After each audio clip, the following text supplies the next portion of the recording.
Topic Thunder, it's Topic Thunder. Just acknowledge it, knowledge with no scholarships. It's Topic Thunder, it's Topic Thunder. Breaking everything down, tech to politics. It's Topic Thunder, it's Topic Thunder. We don't tell you what you want, we just give you what you need. It's Topic Thunder, it's Topic Thunder. News, brews, and views from these Chi-Town streets. Topic Thunder.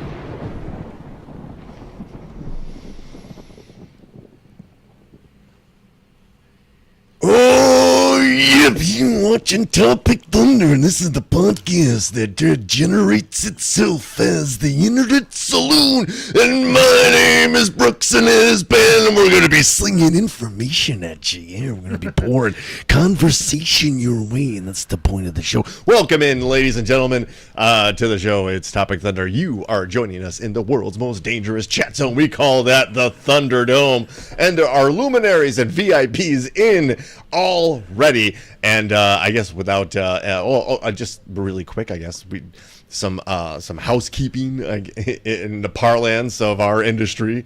Yes. Just go ahead and smash that like button for us. If you're whatever medium you're watching it on, just like it, share it, tell your friends about it, and invite them in. The water's warm. Just more people in the Internet Saloon. That's all. That just makes it a more interesting situation. And if we can get enough people in, from what I'm told, we can graduate from saloon to cantina. Ooh. So I lay that challenge out there to everybody. And again, we can't really have serious conversation without at least sharing a beverage together. And today we go back to what do you got there? Blueberry pomegranate. Ooh. Sparkling water. They got all kinds of new. Apparently, this brand of sparkling water, which I have been drinking on this show for a long time, is apparently like a TikTok sensation now. And like, there's all kinds of new flavors that are out. That this is one of the new flavors. There's also one that tastes kind of like Runts candy a little bit. Like, well, I mean, if it hit TikTok and went viral there, good luck. You'll never find that again. Buy the pallets while you can, friend. Yeah, this blueberry pomegranate is top notch, though. Those are two, like seriously, you had my interest like that. Those are two great flavors. Yeah. I'm going to. What are you drinking on? Well, we're going to go back to Funky Town, Ben. And I don't mean the really? song. I don't mean the song or any of that. I mean the brewery. Gotcha. The Yes. local Chicago black-owned brewery that actually they have a video on their website with former Chicago Bull Bill Wennington sitting down and enjoying some of these fine brews. We have on this show previously discussed and trialed and loved their mainstay. They call it Gym Shoe Weather. It is a fantastic brew. The one I have right now for your consideration and mine, it's my first time, is the American Pale Ale they call Hip Hops and R&B Brew. Hey-o. And I don't know if there's a way if you can zoom in on that can or not. They don't have like a solid picture that you can like really get in there and see. I can show you on the camera, but I don't know because it's dark on purpose. Yeah. So yeah, it's very dark. It's hard to see. I don't know if you can see that a little bit better on the camera here. But what they've basically gone for is like the Fugees, classic Fuji album cover with like a thriller, like color vibe. Interesting. And again, I think that's super cool. I've never had it before, and we're always happy and proud to support Funky Town. They produce a great product, and of course, local. That's where it stops and starts right here in Chicago, right? You're local, we're gonna buy it. I don't care what you look like. I don't care if you're from Mars or Uranus. So here we go. It's a little humor there, I don't know, Chicago guys. So, and Ben, I have to tell you before I even cracked this beer, I was Chicago guy today. Really? As part of my job, I have to make rounds at various immediate care centers and check out equipment, touch base, and it affords me the opportunity to stop somewhere for lunch. Yes. Okay. And I went to the world famous Manny's Deli today. Okay. And had myself the corned beef. which good corned beef. The only thing they ask you is like, what kind of bread? And they base what kind of bread? Rye? Yeah, you gotta exactly. You gotta get it on rye. Like, if you say anything else, beef on anything else, yeah. like he's already started to make the sandwich with rye. If you say like, I want it on a baguette, like he's gonna, it's just gonna go up the works. That's not how that sandwich is eaten. No, that is not how that sandwich is. Sandwiches. And what was the verdict? This is my third time, I think, second or third time. At my first time having just the corned beef, because they have like it's a $25 sandwich, and I've seen it and I was warned off it my first time. So all right, so you walk in, this segment went way south of we took a left turn, but you got me interested. When you're talking about corned beef, you got my attention. They have like this monster corned beef pastrami sandwich, right? That is it's one of these things, right? It's a mess. Like you have to bring a fork. I would fuck that up. So to understand mayonnaise, it is like an old school like deli cafe. Like you pick up a deli tray. Your utensils are right there in front of you. There's soup spoon, fork, knife, all that, like everything but napkins, because napkins are on the table. So are the two different kinds of mustards. You go to a counter and there's like the soup aisle. Then there's like the little kind of salads. It's not a salad buffet. If you go into this place expecting like kale, I mean, you failed the assignment. Yeah. And then there was like some stews. There were like just literally baked chicken pot pies just sitting on the inside the deli counter with a glass. You just go by and like you just say, oh yeah, I want that. Yeah, and then comes the sandwich line, right? And then the menus are up there in the old school like white backlit tube kind of the description signs and menu, right? And they're like, you can see them in the back, like there's dudes just slicing meat. Man, that's classic. I bet their sandwiches kick ass. It was awesome. Next time you're around, we have to make something like that. We have to do something like Ben and Brooks, like. Yes. Right. Go to Manny's Deli. Yeah. I could. There's another deli up north that has the same thing. It's just a thick ass sandwich, right? But it also gets served. With what's called a latke, Latke, and it's basically a ginormous puffed potato pancake that's about the size of a donut, along with 2 pickle spears and. I love a good pickle spear. That's it. And I'm talking like Jewish deli pickles too. And if you, I'm in on this. All right. So with all of that said about mayonnaise, let's do it. Back to Funky Town. What else am I gonna say? Hey, everybody, this most clever. No, everybody knows that gimmick, right? Yeah, let's try that. Let's just bleed this in here and try this one here.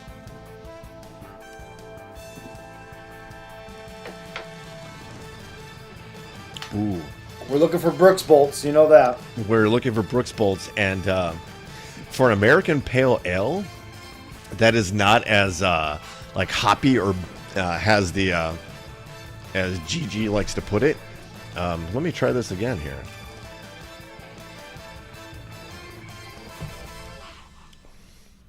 Man, Ben, that is so we're doing out of 5, right? This is 5 Brooks bolts, yeah. This is a solid 4. Wow. You know what? No, I want to make it a 3.5. Okay. Just because I want to save some distinction there. It's getting difficult, and why I don't have a spreadsheet of all this, it blows my mind. But here we are, and a lot's happened this week, Ben. I wasn't aware of this until literally like a half an hour ago when I was watching the news. Right, because here in America, we've been consumed with American politics, right? The sudden announcement from President Biden that he is stepping down from his position as the nominee for the 2024 ticket. The ascension of Kamala Harris to the presumptive. Actually, today she officially became the nominee. She through like voting and stuff became. They have enough. She secured enough delegates. This is it. And then just yesterday, the introduction to the world to Tim Walz, right? American, this is all, it's everywhere, right? We can't escape it here in America, and I'm not saying that because like it's everywhere, right? Drudge, every American news website has this is their front page, and even the World Foreign stuff sometimes has that. What they're not covering is very interesting, and I'm not that kind of conspiracy guy. Like they're doing this to cover up that. No. This is all just happening in congruence, right? We can't assume anything other than that. But they're in what we thought was one of the most civilized countries in the world, as at least that's the advertising. We feel like that because the way they talk, though, right? That's the advertising. No, that's advertising. Like, from the monarchy down. Yeah. In England, did you know that there were deadly riots? I did not know this. Like I said, not until a little bit ago, and the reasoning behind it, which we're sure we're going to get into, is maddening, but also at the same time, like I'm also becoming ultimately numb to this at this point. Like this is where we're at with the world and how misinformation can get very dangerous very quickly. Something we've talked about a lot on this show, and we're going to dive into this from our friends at the BBC. The fatal stabbing of 3 young girls at a dance class in the seaside town of Southport in the north of England has been followed by the worst unrest in UK in at least a decade. The violence in towns and cities across England and in Northern Ireland has been fueled by misinformation online, the far right, and anti-immigration sentiment. Why did the killing of children in Southport lead to violence? On July 29, Baby King, 6, Elise Stancombe, 7, and Alicia Del Silva Aguiar, 9, were killed in a knife attack at a Taylor Swift-themed dance and yoga event. 8 more children and 2 adults were injured. Later that day, police said they had arrested a 17-year-old from a nearby village, that they were not treating the incident as terror-related. Ben, there's a story regarding Miss Swift I think we should bump up here really quick after this one. Sure. Almost immediately after the attack, social media posts falsely speculated that the suspect was an asylum seeker who arrived in the UK on a boat in 2023 with an incorrect name being widely circulated.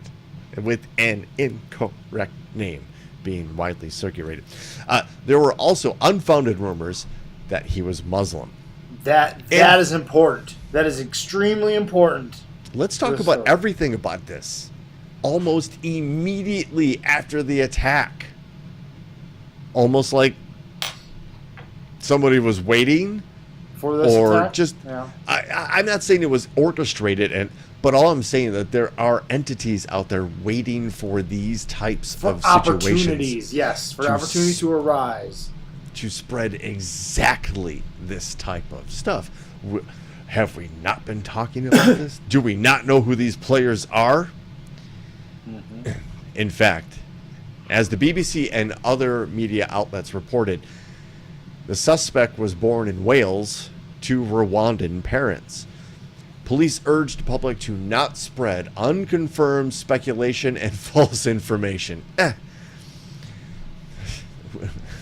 The media literacy levels of the world right now are very poor. So for real, between this and the boxer from the Olympics, like it has been a display of how quickly misinformation can be spread and how willing people are to just immediately believe it because it came from their favorite Facebook page or fucking account. It's the groups.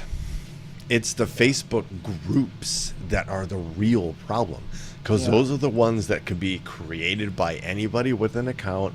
And you and I both know, and everybody, like even Giovanni, you can spend money on Facebook to get more people to get into or advertise, and it shows up on your feed.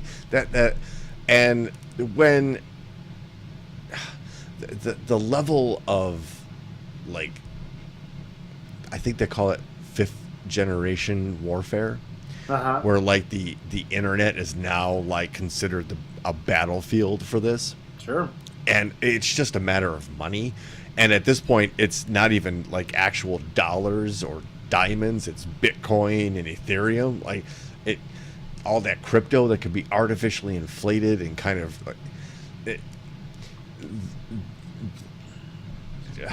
countries, let's just say that have a adversarial tone towards the West can easily infiltrate social media and provoke these types of reactions. We've proven it.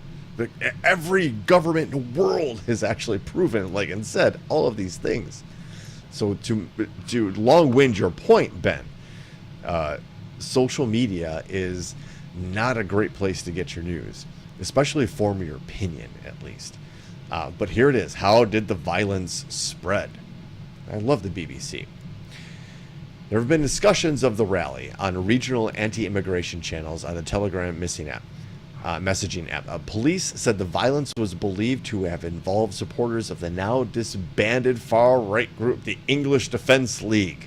Sounds very much something like a disinformation campaign would be named, right? Just because, hey, who's seen bots on the internet with some very curiously named names? That's another one of those situations. Anyway, back to the story. The day after the Southport riot, violent protests in London, Hartlepool, and Manchester broke out, which police linked to Southport.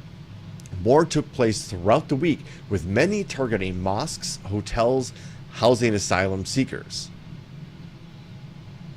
While there was no single organizing force at work, BBC analysis of activity on the mainstream social media and in smaller public groups shows a clear pattern of influencers driving a message for people to gather for protests. Multiple influencers within different circles amplified false claims about the identity of the attacker, reaching a large audience, including ordinary people without any connection to far-right individuals or groups. That's why likes are important. Yeah, right. That's why we keep asking you. Because it moves that post or that account up on the algorithm when you drive traffic, right? And again, we can pay for that. Yes, it can easily be paid for. Yeah, it all is pay to play. Yep, absolutely. On X, EDL founder and far-right activist and convicted criminal Tommy Robinson, whose real name is Stefan Yaxley Lennon. Why do these people change their name? I'm looking right at you, JD Vance. Stefan Yaxley Lennon posted inflammatory messages to nearly 1 million followers while on holiday in Cyprus. How convenient that you got out of the country. You probably organized these things. An influencer on X associated with Yaxley Lennon, who posts under Lord Simon, was amongst the first to publicly call for nationwide protests. Riots have since broken out across England, from Plymouth on the south coast to Sunderland in the northeast. They've also seen riots in Belfast and Northern Ireland. Crowds attacked mosques and accommodation housing asylum seekers. Cars and buildings and a library were set on fire. Shops were looted. Violence in South Belfast, where anti-immigration and anti-racism protesters faced off an intense scene outside City Hall, involved racist elements, a judge has said. Police investigating an assault on a man whose head was reportedly stomped on as a racially motivated hate crime. The fact that the right in our country is not condemning these riots for the burning and looting of businesses. Remember, Kyle Rittenhouse is a fucking hero for shooting people, for protecting people's businesses. That is a huge thing for the right. conservatives love telling you about how protesting and all of this is awful, but you don't hear a peep out of them because it's about immigration, and they agree with these people on immigration. And so when it's rioting and looting and something and it's not about George Floyd, they're in favor of it. But when black people do the same thing, well, that's just violence, and those people should be arrested. They're criminals. Nothing, not a peep. There were people calling for the National executions. Guard, the army to go in and just start mowing people down. Shooting people. I mean, Kyle Rittenhouse executed 3 people? And got away with it. In the name of protecting businesses in the middle of a violent protest. From a different state where we different live. Yeah, it's crazy but it's because they agree with them on this one. They're okay with this one because it's not the American right feels the same as the right in the UK, and it's just a matter of something like this happening here for something very similar to happen. The embers are burning for something big to happen. We got through the summer without, I guess, other than the assassination attempt of the presidential candidate. Other than that, we did get through summer relatively unscathed as far as like major catastrophic events, and there were no major protests that got out of control. I don't know. I don't know. I was kind of traumatized by seeing the president wear a 4x4 square of gauze on his ear. Weird. And that was yours fine. Very traumatized by that. Yeah. But not to be left out of the limelight. Mm-hmm. When's the last time you guys thought about Bangladesh? And weren't playing Trivial Pursuit. You know what? Let's do it. You know what? Let's do that. I did call for that. We got to talk about Taylor, right? So let's go back to the very top of this story here, right? That this attack happened at a dance studio that was basically kind of rehearsing Taylor Swift routines. Just today, actually hours ago. Yeah. Taylor Swift canceled 3 shows in Vienna. That's this was at 4:36 today, Eastern Standard Time. So that was 3:36 Central. The Vienna leg of Taylor Swift's blockbuster Eras tour has been canceled after 2 people arrested over an apparent plot to launch an attack on the public event in the Austrian capital. The announcement was made by concert organizers Barracuda Music late on Wednesday, after Austrian authorities said they had arrested a 19-year-old man for allegedly planning an Islamic attack in the Vienna region, and suggested that Swift's shows had been the focus of the plot. The man, who had pledged his allegiance to the Islamic State group ISIS. In recent weeks, that's in quotes, in recent weeks, and I find that quote very interesting. Did they put it in quotes? That they make that distinction. That is a quote that he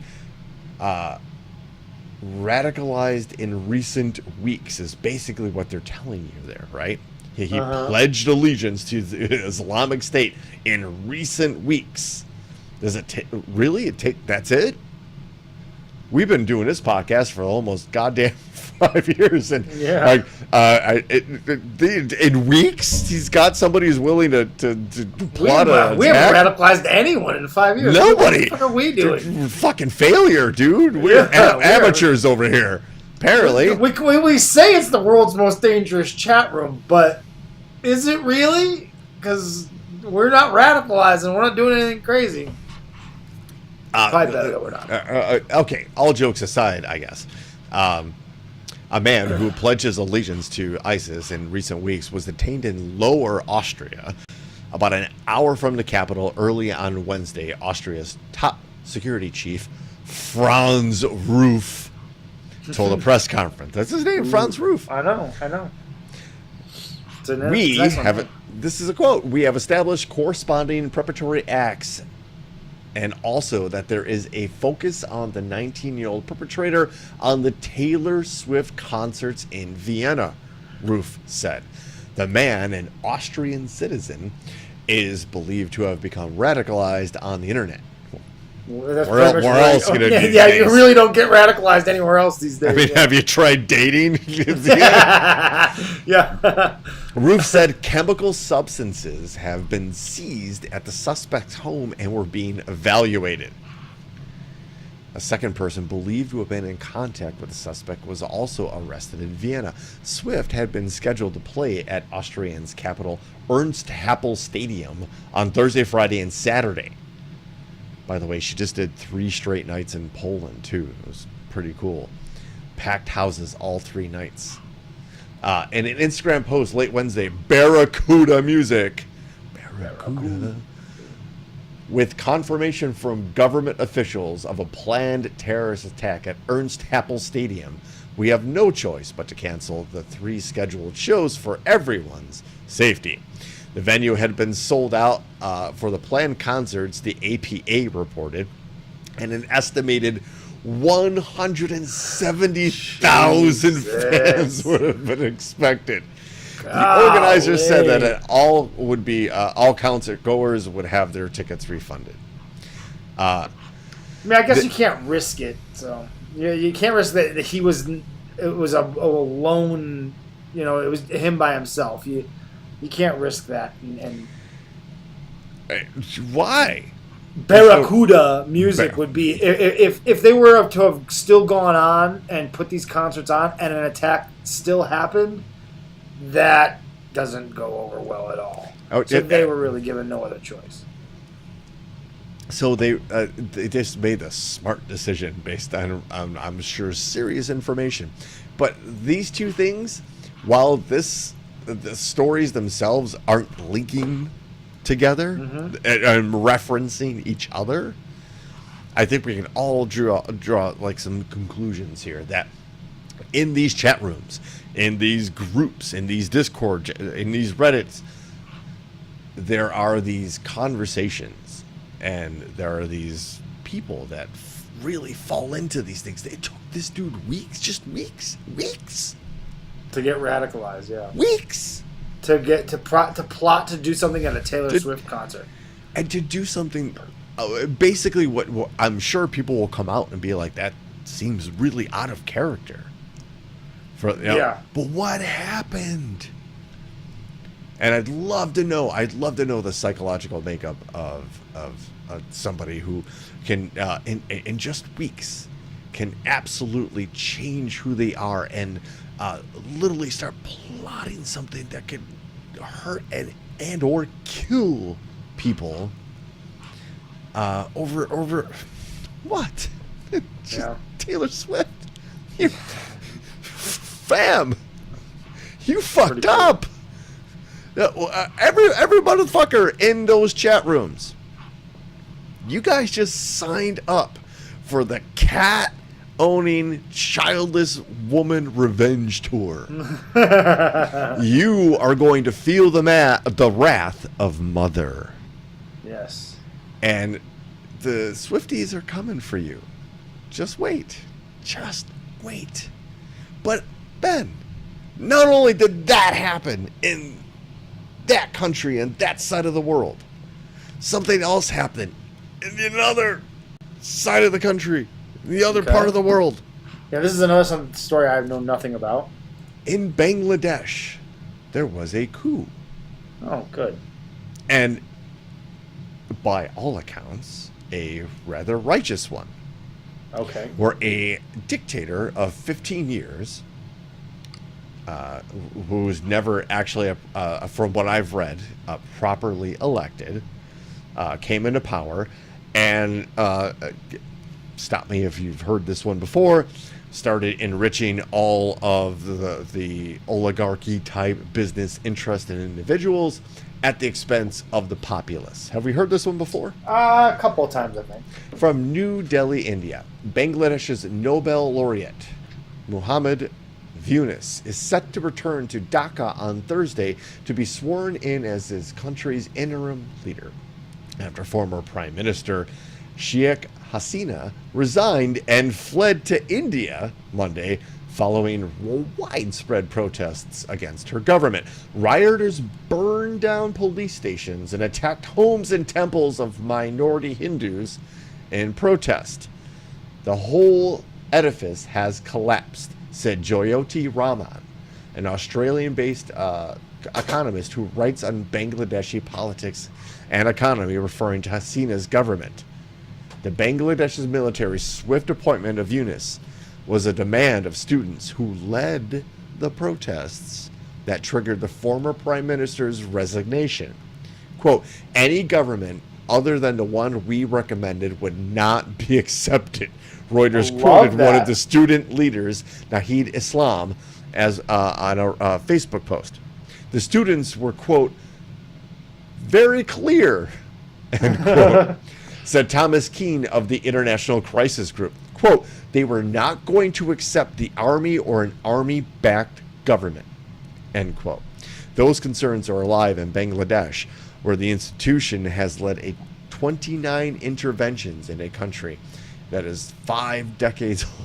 Jesus. That's a lot of turnover, folks. It's hard to build a brand or a country when you have that kind of turnover. It really is hard to get your shit together when you're changing leadership 29 times in 50 years. Just 50 years. That's bad. That's a bad track record. God damn, yeah.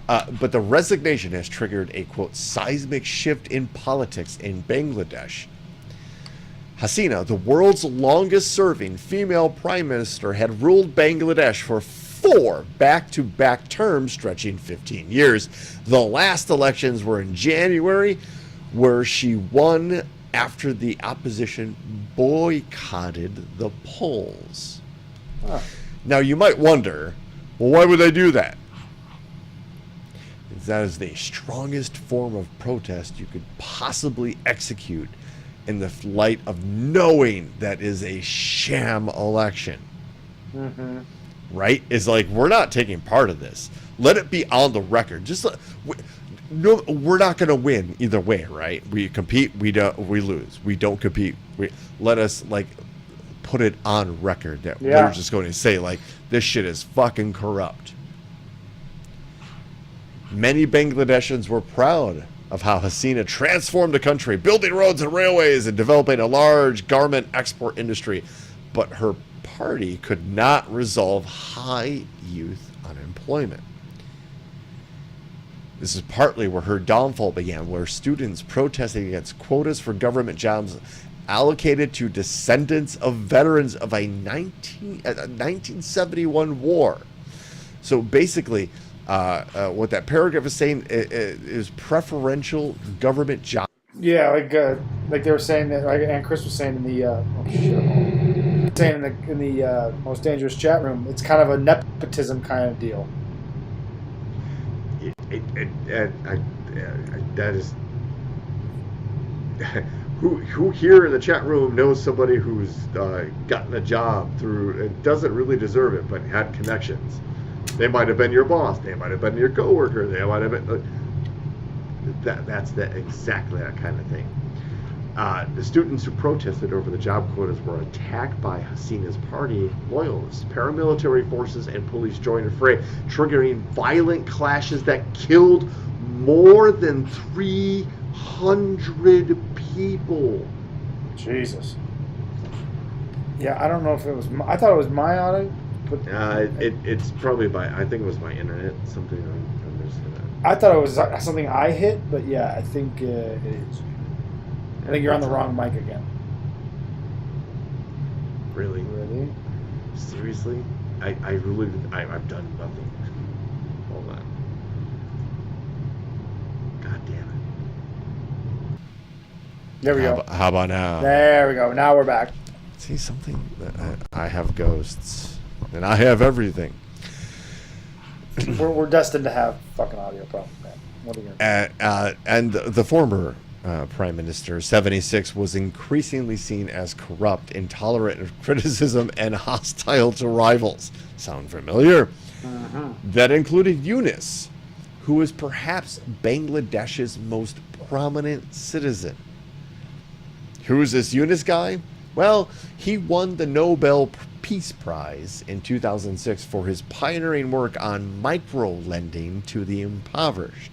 I'm pretty sure we've done stories about this type of thing in the past, where these microloans go to small independent businesses, mostly woman-led or woman-owned, where they get startup capital basically for a very, very, very small percentage back as just a, let's get you going. All of this is going to lead into a tidal wave of funding for more. I like that idea, yeah. He won the Peace Prize for this. But in June, he was indicted in Bangladesh by a special court in an embezzlement case of over $2 million. Yunus denied the charges and said the case was politically motivated by the former prime minister, who saw him as a potential rival. He was released on bail and traveled to Paris for the Olympic Games. From there, he called on Bangladeshis to, quote, make the best use of our new victory, end quote. I fervently appeal to everybody to stay calm. Please refrain from all kinds of violence, he said. This is our beautiful country with lots of exciting possibilities. We must protect and make it a wonderful country for us and our future generations. Interesting. Another part of the world seeing a lot of political turmoil and turnover. And this, I don't know, like, I don't want to make, I'm sure there are some Facebook and Reddits right now comparing this to January 6th, right? Because anytime you now, it's a filter that we put over stories like this here in America. Like, oh, it's a coup. They're trying to topple the government. They want to get it a more people-friendly government. Oh, yes, right? Yeah, I don't think anybody is opposed to the idea of people rising up against a tyrannical government and taking over and making things the way they want them to be. It's just when it's done for under pretenses of a lie that people have a problem with it. When you're doing it for the wrong reasons, then that's when people mostly have a problem with it. Yeah. And for pure political and power gains too, right? Right. Like the blind ambition is apparent. It's a lot easier. Hi, Kamala, looking right at you. It's a lot easier to absorb somebody's political ambition when it's spoken properly, when it's when the wording's right, and that's all it kind of really takes. Like, and I'm not trying to throw shade at Kamala Harris. Lord knows, I don't want that kind of heat or smoke, but it's that kind of deal, right? It's if you can say the right things, you might more be likely to find a position where you can come back to your country and be like, hey, we need to get our shit together, but in a better way. Ben, we have not talked about Russia in at least 2 shows, I think. Oh, is this the NASA? Is this the NASA? Do I have NASA or Russia first? You had NASA, then we have a wall story. Oh, I don't know how that Russia. I don't know about a Russia story. Oh, then never mind. Let's talk about NASA, because this is another thing that happened this week that might have some significant impact on our understanding of our place in the universe. We talk about it all the time. NASA may have found life on this the rock, or they found life on the rock. If you smell, sorry, the millions and millions of microbes. This is from Popular Mechanics. NASA made a world-shaking discovery, compelling evidence of past life on Mars. This goes on to tell the tale of the one of the 2 robotic rovers we have on the planet Mars. This is Perseverance. And Perseverance chipped away at some rocks as part of its science mission. And in its couple of laboratories, which I found, I know we've covered the launch of this, or at least I know I've read about this too. But it went to this 28-mile wide crater. Let's say that again. 28-mile wide crater on the planet. And basically these things are looking for life, right? Signs of prior life. That could be microbial, or that could be anything up from there. But just signs that it happened somewhere else. That's it, right? That's it. Answer that question. One of the oldest, the question. The only planet that's like this, or was there another one at some point? It's money well spent, in my opinion, to figure that out. If you could answer that one question and it happens in my lifetime, I'm happy to sign out. This thing, the Perseverance, this robot on this planet, used X-rays, everything. There's like these multiple laboratories on this thing, and they found these, for the first time ever, they found other components of life and suggestions of life. There might be water on Mars with this particular rock. There might be microbial life on Mars because there's one sign of it on this particular rock. But in this particular sample, there were 3 necessary elements and pieces of evidence to suggest life. This is from Ken Farley. He's from Caltech. He's the Perseverance project scientist. Quote, "We have our first compelling detection of organic material, distinctive color spots indicative of chemical reactions that microbial life use as an energy source, and clear evidence that water, necessary for life, once passed through the rock." So what they're basically telling you is they found evidence of microbial life on Mars. That's it. This is it. This is the holy grail of, did it happen somewhere else? I don't care if it's a giraffe or if it's a fucking one-celled species. Right. Yeah, the fact that it happened elsewhere is a big deal. That's it. That's one of the fundamental questions.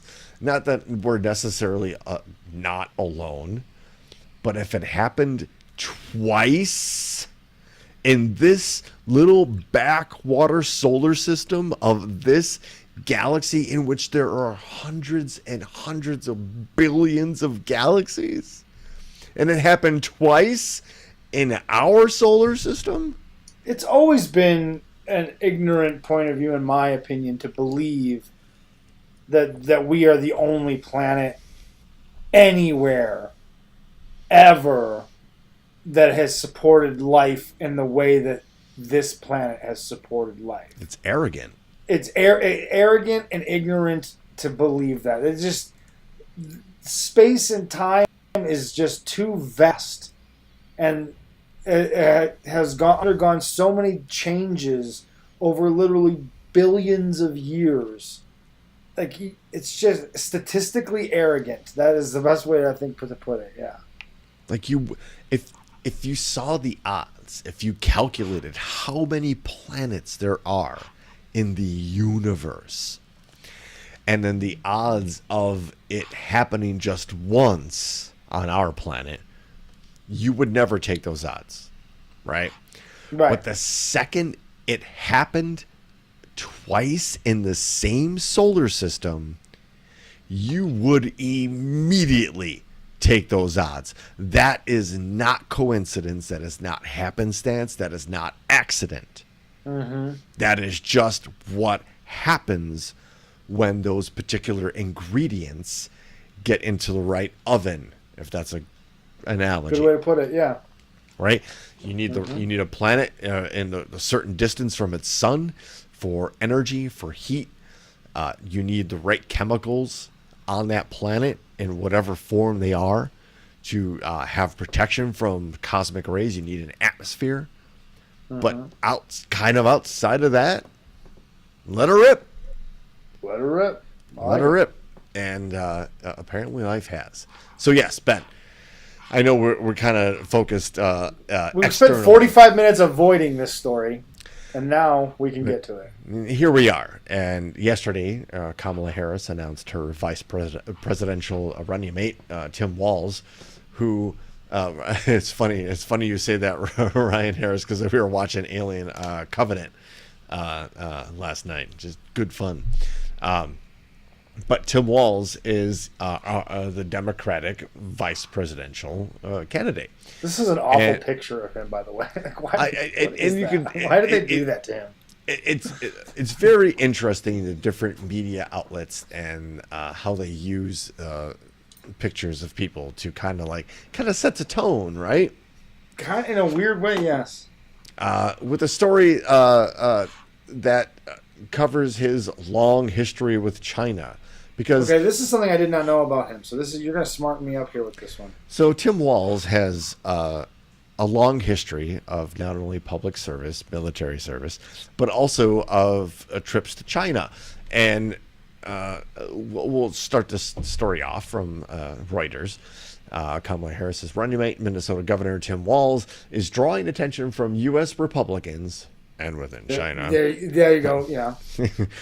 For his long history with a country seen as Washington's greatest economic and military rival. Attacks from supporters and Republican presidential candidate, former President Donald Trump, started after Harris announced Tuesday that Walz, who taught in China after college, has traveled there many times since and was at her pick, right? That was the attack. This is from Richard Grenell, who in a list of top 10 worst persons in the world is in the top 10.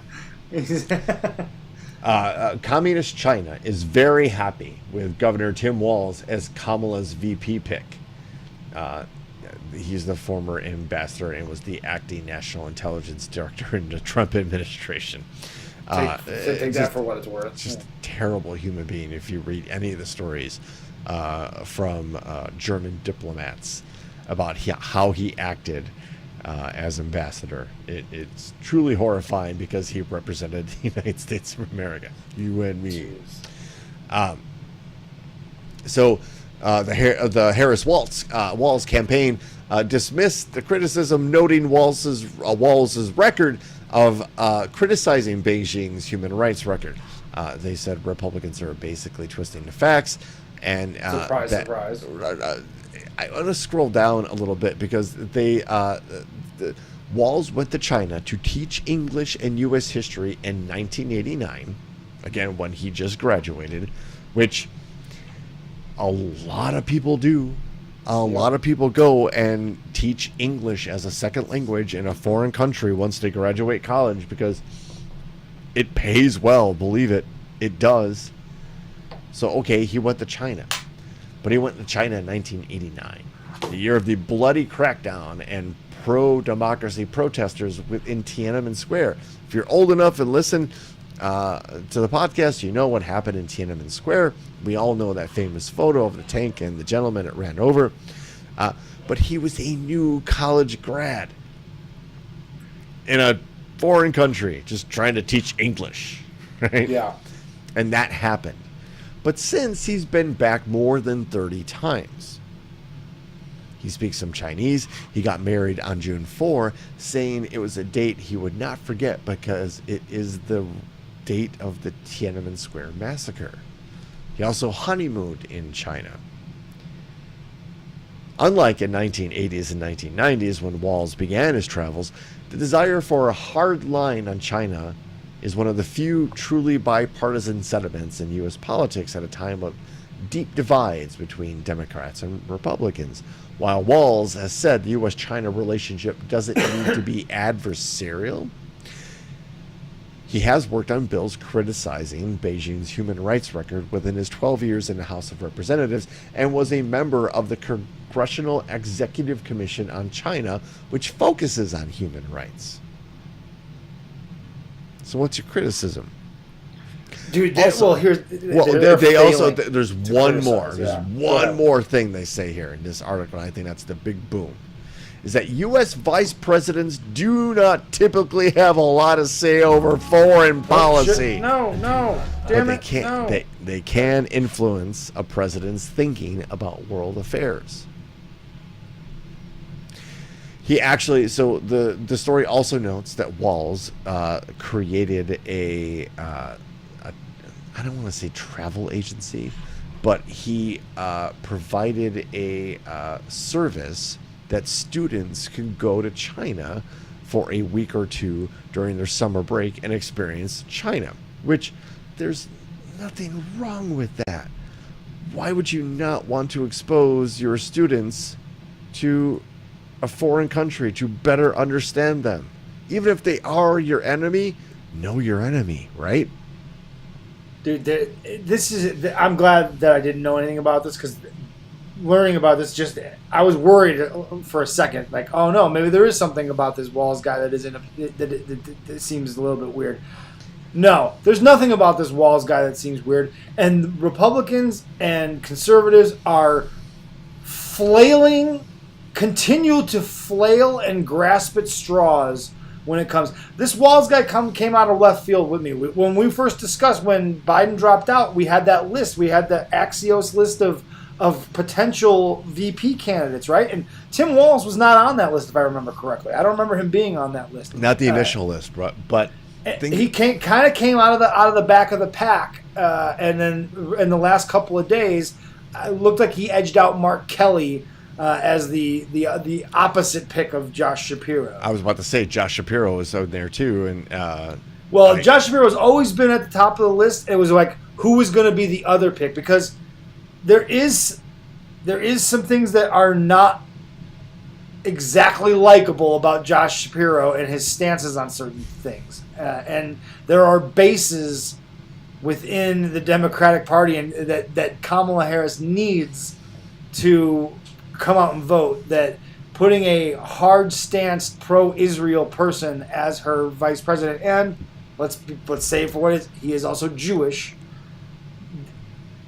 for whatever that matters, it seemed to have mattered on some level. I'm going to get to that point really quick, but I want to acknowledge what Billy Wax said. He did sign a bill. Yes, he did. But he also signed that bill in purple ink. Yeah, he wore like a purple tie and a purple shirt. Yeah, the whole Prince symbol behind him. Everything about Tim Walz is awesome. He's got an A rating from the NRA. Come on. He has an A rating from and he's an avowed hunter. Like, check out his Instagram. There's his radical policies, as far as I can tell, are giving kids lunches at school and giving immigrants driver's license, the opportunity to get a driver's license. Those seem to be the two things that everyone thinks are radical, crazy policies that this guy has enacted in Minnesota, which is one of the most moderate states in the union, from what traditionally I understand. One of the most neutral. Like, it ends up being mostly bipartisan. Like that. Yeah. Jesse Ventura was the fucking governor of Yes. he was not the poster. He wasn't the poster boy for libertarianism. Right. He was this weird hybrid of all of those ideals, and I don't remember a lot of criticism as him for governor, because you're a leader, and if you know how to lead, you know that you put competent people in important positions and you let them do their job and just report back to me how things are going. And if things are going sour, how can I support you? How can I help you? And that's what you wanted us to address Josh Shapiro. First of all, he sounds exactly like Barack Obama. And it's uncanny if you hear Josh. Really? Oh, Josh have you Shapiro not? I've never heard Josh Shapiro talk. Actually, go ahead. Let's put something up there, because he spoke last night in Pennsylvania when Tim Walz was introduced as the candidate for VP. Josh Shapiro, it's like he studied the cadence and the tone and the inflections of Barack Obama. However, he comes off as another kind of like highly educated, elitist, Ivy League kind, and he is. He is. Let's just not gonna cut. So what the brilliance in Tim Walz is that, again, he's everybody's favorite person at the summer picnic. He's the guy grilling hot dogs. He's the guy playing with the kids. He's just that like kind of, he has that like level of big dad energy. He does. But he's a competent politician, and he's like your favorite teacher from high school. That's what he reminds everybody. Well, because he taught high school, and he coached football, and he was also while I was the football coach, I thought this was awesome. He was the teacher advisor for the first Gay Straight Student Alliance. They asked him specifically, people in his social studies class who wanted to come out, asked him specifically because they knew he was a safe space, and his response was like, hell yeah. And he helped. By the way, the football team was 0-25 before he took over, and then 3 years later they won the state championship. That's unheard of in itself. There's video out there of somebody asking him, like basically trying to get him to kind of like prove his coaching chops. And we're like, well, what kind of defense did you run? And he was like, oh yeah, we did this and we did that because we had these great linebackers and we knew we could attack these guys. He explained like it was a seamless conversation. That's great. Right, but here's Josh Shapiro. Again, just this is the first time I've ever heard words. I'm sorry that I tainted this moment.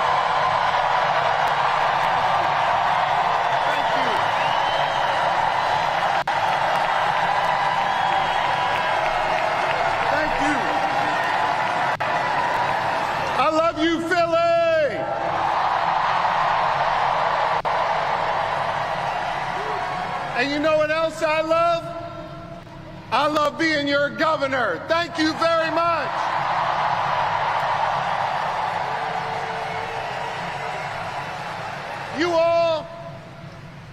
Y'all fill my heart. And I love you so much. Oh, I see it already. And I want you to know, kind of gravel. Every single day, I go to work for you.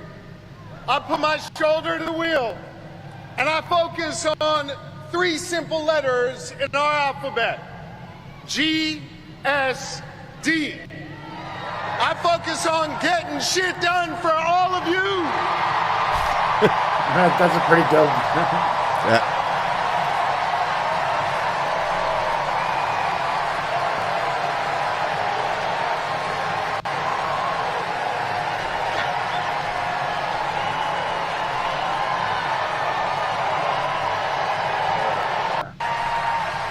Serve with dignity, and every step of the way, she's broken barriers to serve all of us. Yes, there it is. And it's even the finger. Everything about it. The cadence. The facial, the cadence, yes, you're right. You're absolutely right. It's like he sat there and like 36 big monitors. He stole his gimmick. He stole Barack Obama's gimmick. Absolutely. But power to him, because like you got if you're that gonna steal somebody, it's like stealing Hulk Hogan's gimmick. If you're gonna steal right? somebody's gimmick, you might as well just go for the best. Hi, Rocky Maivia.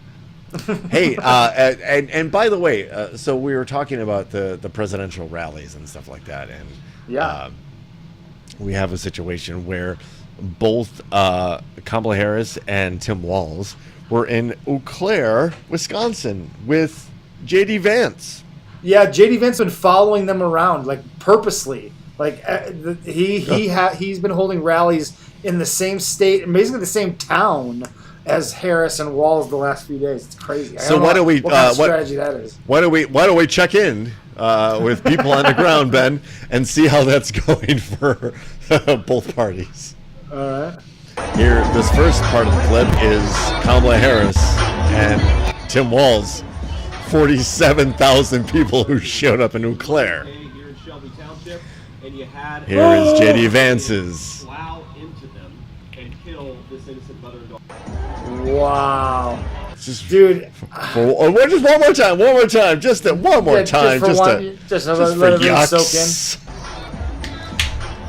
47,000 people in a packed stadium in Eau Claire, Wisconsin. Here in Shelby Township, and you had an illegal In front of the sheriff's department in Eau Claire, Wisconsin. Wow. Dude, I've talked to, I've got obviously some pretty Republican friends here in Lubbock, Texas.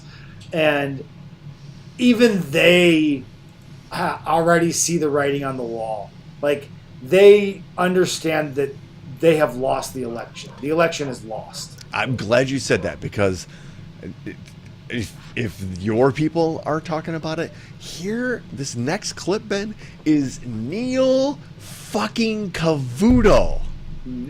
Wow, he's about as Republican as you get. And Fox News anchor Neil Cavuto, to be very clear about this, says this.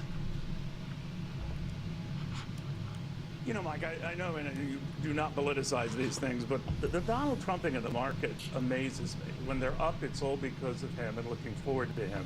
When they're down, it's all because the Democrats and how horrific they are. Yet some of our biggest point fall-offs, 3 of the biggest of the top 10, occurred during his administration. Now, a lot of those were in the COVID years. I get that. But, you know, you either own the markets or you don't. It does confuse me, but thank you. I'm sorry. You know, Mike, I know. Was that Neil fucking Cavuto? That's, yeah. I mean, he is out of his element at this point. It's clear that Donald Trump is flailing, and everything he's like. Even my most hardcore Republican friends watched that. What we talked about last week, the Black Journalist Convention, right? And they watched it, came away with the same opinions like that I did, that we did, that most everyone did, which was, holy shit, what a disaster. And from the moment Biden has dropped out of this race, the Trump campaign has not been able to find any footing whatsoever. It has unraveled in a way that is spectacular. And even better is that this is what they wanted. Yeah, they were the ones pushing. Oh, Sleepy Joe! Look at that debate performance. He can't lead. He's falling asleep. He can't lead. Okay, he can't. Joe, okay, all right. Let's go. Joe called it perfectly. It is Operation Let them talk. Just turn it over to them and let you just speak. Here's the mic. Because when you don't have, look at how fucking old and senile this guy is as your political platform. You quickly realize that they didn't have anything else to run on. They have no strategy. They have no plan. They have no policy. They have a plan. They do. Yeah, you're Project right. 2025. You're right. Although they don't want to talk about that.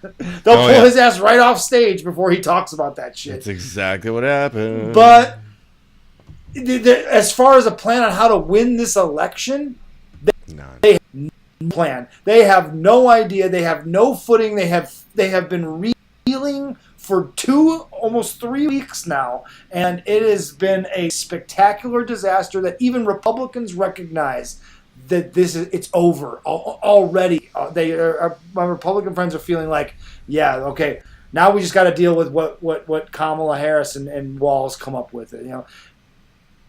Walz is pro-labor, so business owners are not going to like the policies and some of the things that he's going to try to push. Again, go ahead and, if you're on the right, try to criticize Tim Walz for his positions. It's really difficult. There is almost, I don't know that there's anything. Again, when your biggest things are school lunches for all is a radical idea, and letting undocumented immigrants get driver's licenses as a radical idea.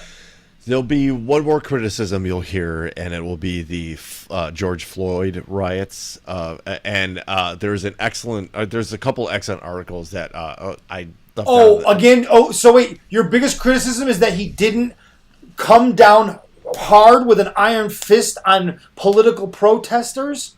Oh, again, so fucking radical. Man, what a terrible guy this Tim Walz is. He didn't fucking put his foot on the throat of protesters immediately. So, that's radical. Trump is on record at the time complimenting him, praising him for how he handled things. But then the right is also criticizing Tim Walz for how he handled it, for not calling in the National Guard fast enough, and apparently not making the official decree for the National Guard for some 18 hours after the mayor of Minneapolis, St. Paul, or whatever asked for it. Yeah. But he, in an interview subsequent to that situation, said two really great things. First, he owned it. He's like, if people feel that the response of the state was slow, then that's on me. He literally said that. And two, he also explained it's not like these guys and gals are sitting in army bases in helicopters ready to just deploy in a moment. Right. They're doctors, they're dental hygienists, they're garbage men, and they get 12 hours notice to deploy, to basically say, hey, we're calling you up, you got to show up to your army. But they get 12 hours to do it because they're working human beings. people. They got shit to do. Yeah. The National Guard is not the army. Yeah. You have to understand what you're talking about here. Again, it's people that don't understand what they're talking about getting mad about things they don't understand. It's like getting mad at the immigrant driver's license thing. Like, well, they should be they instead of giving them driver's license, they should be arresting those people at the DMV and sending them back to their country. Except for the fact that the local law enforcement is not responsible for enforcing immigration laws. You know who is? The federal government. You know who the right wing has purposely underfunded and purposely not allowed hiring to take place to process people the right way? Guess who? The people, the conservatives, the people on the right. Immigration is a bullshit fucking propaganda nonsense because they created their own problem so they had something to bitch about. They don't want to fund the right way to go about it, and then they want the local law enforcement to get involved in immigration fucking law enforcement, which they have A, no business, and B, no manpower enough to do. Like, you don't understand how the shit works. And you're bitching about something you don't fucking understand, and it's so fucking dumb, and it gets repeatedly exposed by your favorite person on your timeline that follows right-wing politics, that they continually fall for the dumb shit. They continually repeat nonsense. They fall for misinformation, or they form opinions on things that they clearly do not fucking understand.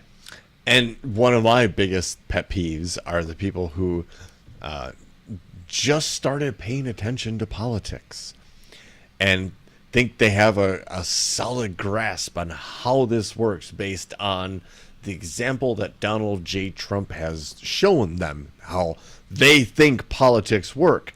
And that also kind of ties into how entertainment has informed them how politics work. And none of that could be farther from the reality of how politics work. It is a slow, methodical, very strategic, and well thought out situation when you're dealing with real politicians who understand how the chessboard, not checkers, the chessboard moves, right? You're talking about people that are anti-immigration probably couldn't pass the citizenship test that an immigrant has to take in order to become an American citizen. My question to them would be, okay, then what's American enough for you? One generation? Right. 2 generations?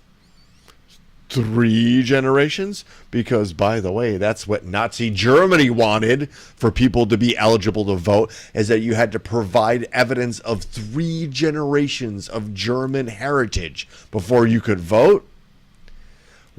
What are we talking about then? Right. It's silly, and just in case anyone out there is still thinking that the driver's license thing is radical or it seems silly. Other states that had done it prior to Minnesota, there is data that shows, there is actual facts and studies that have been done that show when immigrants, illegal or not, have access to proper identification, they don't feel like they are going to be immediately deported if they go and call the police for help. Crime actually goes down because crimes are reported more often, because immigrants are willing to report crimes that happen to them or crimes that are committed near them because they aren't scared of being deported immediately. So that's why things like sanctuary cities and allowing identification and things of that nature, it makes the immigrant feel more safe in their surroundings and willing to assimilate as part of society, right? And getting a driver's license does 2 things. It allows you to go to work. Well, there's another part And become an actual participant in the economy and in society. And it makes sure that everyone that is driving passes the fucking safety test and is capable and knows the rules of the road that you're sharing the fucking road with. These are dangerous fucking machines that we drive around each other every day. And and one person doesn't know how to do it properly, it puts everyone else in fucking danger. And if you don't have a driver's license, guess what else you can't do? You can't get insurance. So you have people driving around without insurance. And if you get in an accident with them, that doesn't stop they drive non-immigrants either from getting insurance. But true. Your point very valid. There is data that shows that there are reasonable reasons and safety reasons why giving driver's licenses to immigrants, illegal or not, is a good idea. And Ben, I think we're just we're butting up against time. Yeah, here. I'm sorry. We're gonna no. I love it. You got my boy Sheldon Whitehouse though. I know we're gonna skip him. We'll skip your boy. But skip to the last one. But to the others, to one of the other sides of the point that you were trying to make about driver's licenses, is that it is the red tape that it exists to get a work permit in this country. And I know it's been a particular source of consternation here in Illinois, specifically Chicago, where our governor has been trying to push through legislation to quicken the process to allow immigrants to get a legal work permit. Why would you want to impede that? If they're willing to come in and provide labor, do the jobs that some people who look like you and I don't want to do, and support this economy and grow this economy, because they're going to pay taxes, they're going to move out of the shelters, they're going to rent an apartment or perhaps buy a property, they're going to pay taxes on that. That's the fucking American dream. It's the white replacement theory, dude. That's what they're afraid of. They're afraid of the way that these people will vote. That is all. That is literally the only argument. We suck. I as a representative of a white person, we kind of suck. Yeah, and I always say this: Republicans, conservatives. Why don't you adopt policies that would attract these immigrants to support your policies? They don't want to do that. They'd rather just keep them away because they know that they're not going to vote for the policies that they present because their policies are anti-immigrant and fucking racist at its core. You were mentioning that somehow having a driver's license guarantees that you understand safety and adhere to the rules of the road. Ben, not always the case. Not only how is this not the case, but somebody has taken fireworks and motorcycles to the next level. Jesus.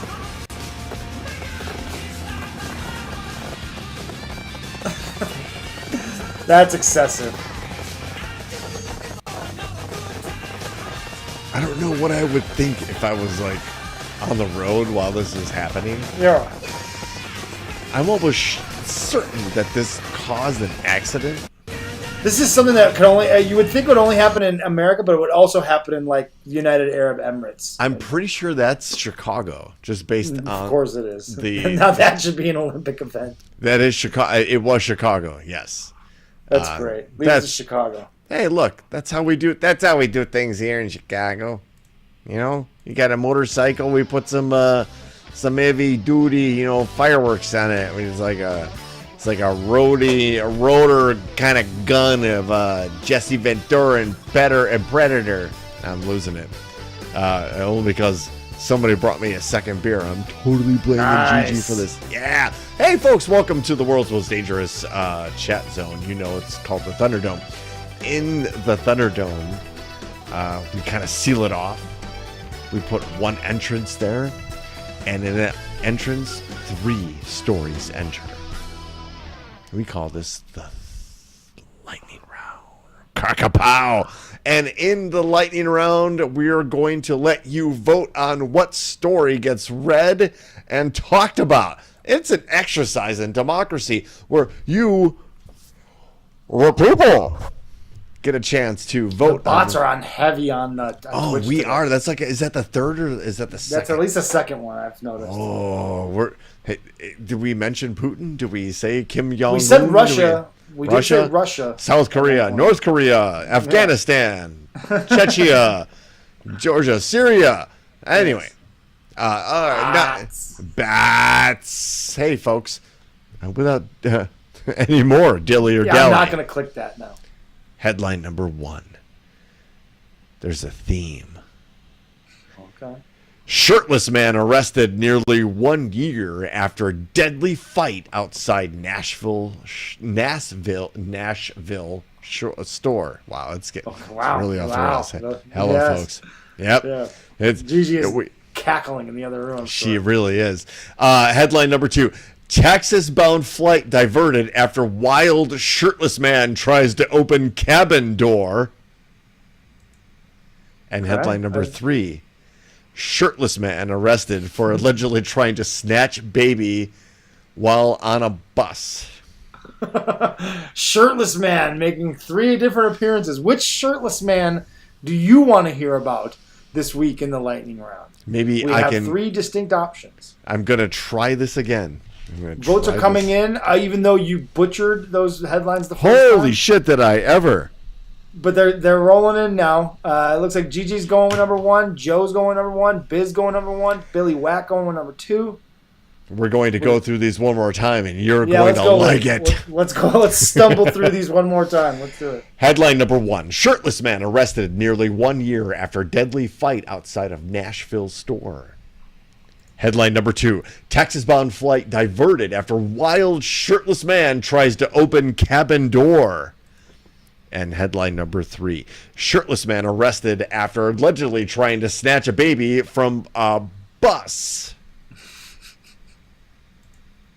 I think I got through those rather well, considering. That second time was much better. Yeah, I'm a professional, Ben. Just give me 2 takes and I'll nail it. And the Holy votes shit. are pouring in. There's a Steve Boz reference for the I don't know, maybe I think at it's least the first Steve Boz reference we've had in the chat. And God no bless shirt, you. no shirts, no service. Just getting some air. When shirtless, you can't see me. The Australian guy, there he is. We missed you last week. I don't know where you were last week, but we missed you. Thank you very much for showing up. I am contabulating the votes here. It's close. Scrolling up. It's not. I think 2 is looking to be the winner, but it's close. I may have to be brought in to vote to break the. Like the vice president breaking a vote in the Senate. Oh yeah. Dad from Brooks voting. Thank you, Dad. The Australian guy voting with Dad. It's a good place to be. And number 2, oh, wow. If there's anybody else listening and you have not voted yet, please. Oh, because we got Please. So just please put your vote in there and let us know, because it's close. It's close. So we want to make sure that everything is correctly. I'm just going to go through one more time. Fiona. I don't think Fiona gets the vote.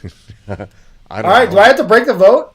No, you actually don't. Okay. There is a winner. I just want it. It's close. All right. Let's go. Your winner is headline number 2. This is from our good friends at News 8. Texas-bound flight diverted after wild shirtless man tries to open cabin door.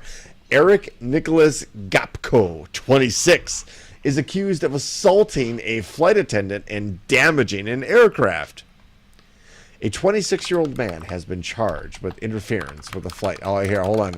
I hear you furiously. You're an angry typer. I'm trying to see what this guy looks like. I think everybody typer. Hold on. I'm going to send you the link right now. I got to pull up. I have the chat. Yeah, I know. I have the chat. Oh, shit. What the frick? What the frack? Uh-oh. Hold on. Oh, yeah. There you go. There's video. Yes. So, I love this. a 26-year-old man has been charged with interference with a flight and attempted damage to an aircraft after a series of wild outbursts on an American Airlines flight from Seattle, Washington to Dallas, Texas in July. Yeehaw. American Airlines Flight 2101 was diverted to Salt Lake City International Airport on July 18th after Eric Nicholas Gapko began behaving erratically. According to a federal grand jury indictment released by the U.S. Attorney's Office, District of Utah, Gapko assaulted and intimidated a flight attendant and aircraft crew and attempted to open an exterior cabin door multiple times before being restrained by crew and passengers. Jesus. Gapko is accused of propositioning a flight attendant for sex, vaping on the plane, and bothering other passengers. It's a flight from Seattle, Washington to Dallas, Texas. Holy cow. Let's see here. This asshole. Identified in a federal grand jury indictment filed Wednesday as 26-year-old Eric Gapko of New Jersey. Documents saying he allegedly assaulted and intimidated a flight attendant, tried to open the aircraft exterior doors multiple times mid-flight, vaped on board, and bothered other passengers. Joe, it was Ric Flair. Woo! Hey, open that door! Let it fly! Right? No. Gapko instead yelled, "I am sane! I am sane!" Oh, yes, because that's what sane people yell. He tried to open a door while in mid-flight. Prior to being restrained, Gapko locked himself in the plane lavatory, according to the indictment. He was arrested by law enforcement at Salt Lake City International Airport after an emergency landing. The 26-year-old made an initial appearance in court on Thursday at the United States court in Utah. Gapko's arrest is the latest bizarre incident in the sky. A good number have occurred on American Airlines flights. In 2023, a woman aboard an American Airlines flight out of Dallas-Fort Worth, Texas. Are we putting the strings together here? Texas? Yeah, it's Texas. A woman on a flight from Dallas-Fort Worth International went viral after standing up and screaming that a fellow passenger was not real. In a 2022 American Airlines flight from Miami to Los Angeles was diverted in El Paso. After a passenger began screaming, "We're all gonna die!" We're all gonna die! And if you know your Tracy Smothers, that is the gold of some wrestling shit. That guy was there. Definitely a Tracy Smothers fan. We're all gonna die! Yeah. In mid-flight, Also in 2022, a passenger aboard an American Airlines flight from Cabo San Lucas, Mexico to Los Angeles was arrested after running down the aisle and punching male flight attendants. Jesus. Punch you in the face. Punch, punch, punch, punch. Hey! When do we land? Can I get more peanuts? Do you guys have Coke or Pepsi on board this flight? I love flying, but it seems like it's becoming harder and harder and crazier and crazier. It's getting more and more difficult, which is why we need a more sophisticated and advanced rail. High-speed rail. We've been saying it for fucking years here. We've said what we said. And that is basically what we do every Wednesday night here on Topic Thunder, every Wednesday, 7 p.m. Central Standard Time. And we invite you to join us in the world's most dangerous chat zone, the Thunderdome. If you're on board right now, please hit and smash your like buttons. Let us all share the wealth and the commonwealth of Topic Thunder. So from the deck of the USS Rapapa, I'm Brooks, that's Ben.